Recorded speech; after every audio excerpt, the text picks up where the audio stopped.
Videoya başlamadan önce Hello Boys hakkında yapmış olduğum videolara bakmanızı önemli tavsiye ederim.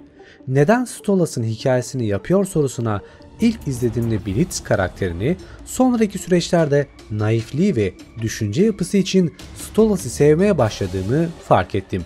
Bir de Stolas'ın gerçek görevi ne, neden bu görev verilmiş ve ne yapıyor sorusunu sormam ile başladı. İlk soruyu sorarak sonra videoya devam ederek başlamak istiyorum. Hello Boys'taki en sevdiğiniz karakter kim ve neden? Yorumlarda belirtmeyi unutmayın. Gelelim Stolas'ın hayat hikayesi ve görevlerine. Çok eskiden Stolas, Blitz'i arayarak dünyadaki bazı insanların öldürülmesi gerektiğini söyledi. Eğer öldürmezse dünyadaki birçok insanın öleceğini söyledi. Hikayenin ana temasında ise dünyayı kasıp kavurmaya başlamış bir sorun olan küresel ısınma meydana gelmişti.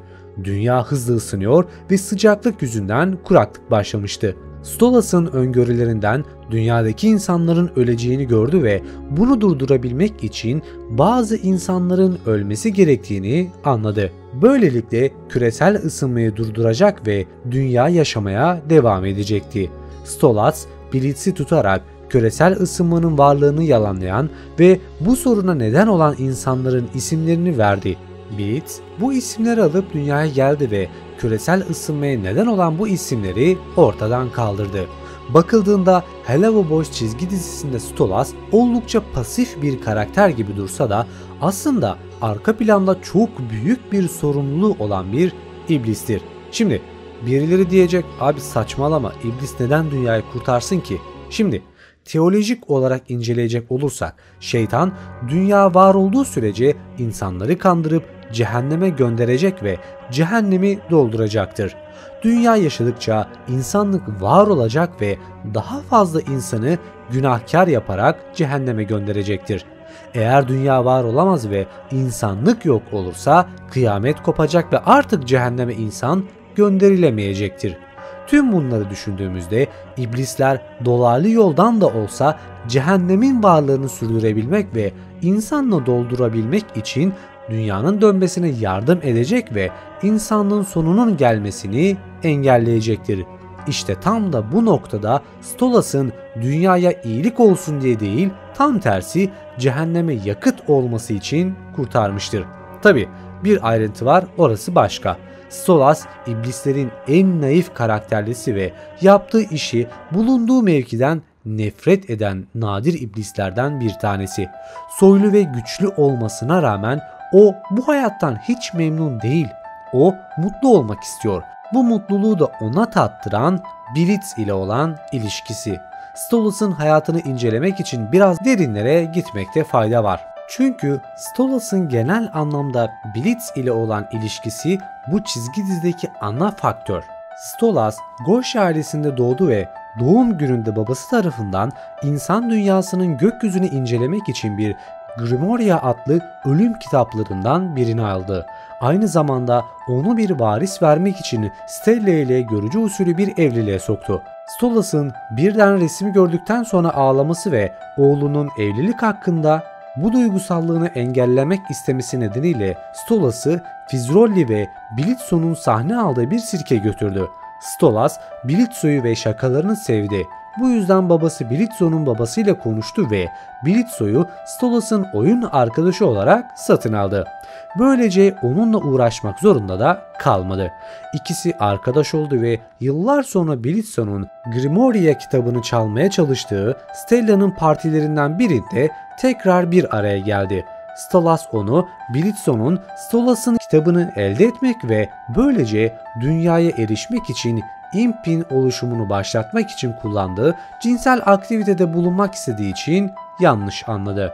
Stolas ya bunu fark etmedi ya da umursamadı ve bunun yerine Blitzo ona yaptıklarını söylediğinde bunu Stella ile boşanmasını başlatmak için kullandı.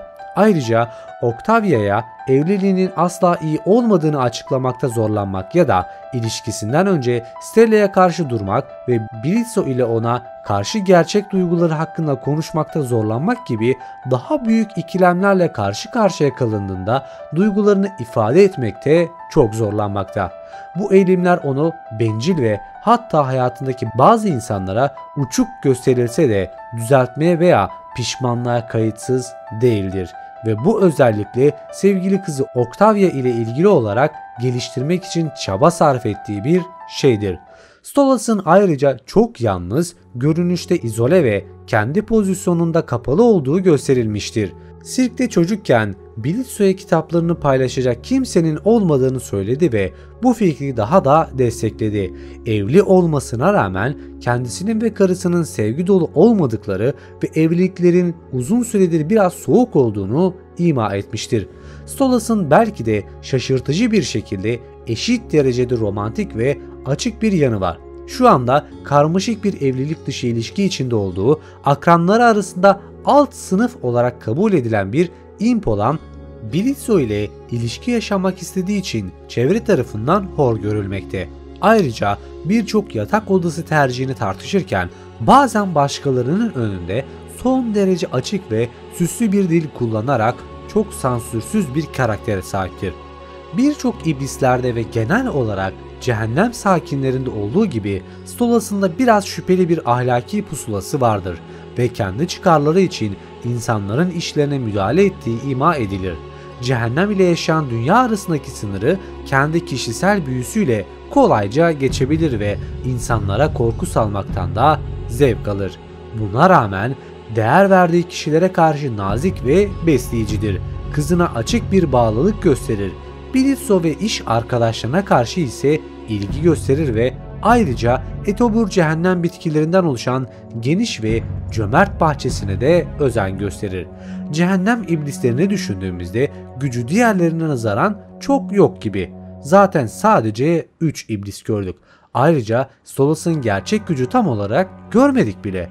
Vivziepap'ın bu fikri fazla düşünmediğini itiraf etse de Stolas'ın Alistair'dan daha güçlü olarak tanımladı. Ancak güçlerin birbirinden farklı çalıştığından da bahsetti. Bu da aslında Stolas'ın oldukça güçlü bir karakter olduğunu bizlere gösterir. Tabi zaman içerisinde bu gibi bilgiler daha da fazla yenilenerek Stolas hakkında daha fazla bilgi sahibi olabiliriz. Siz Stolas hakkında ne düşünüyorsunuz? Açıkçası merak ediyorum. Yorumlarda belirtmeyi unutmayın. Eğer buraya kadar izlediyseniz de videoyu beğenmişsiniz demektir. Kanalıma abone olabilir, videoyu beğenebilir ve yorumlarda fikirlerinizi belirtebilirsiniz. Bir sonraki videoda görüşmek üzere. Kendinize iyi bakın, hoşça kalın.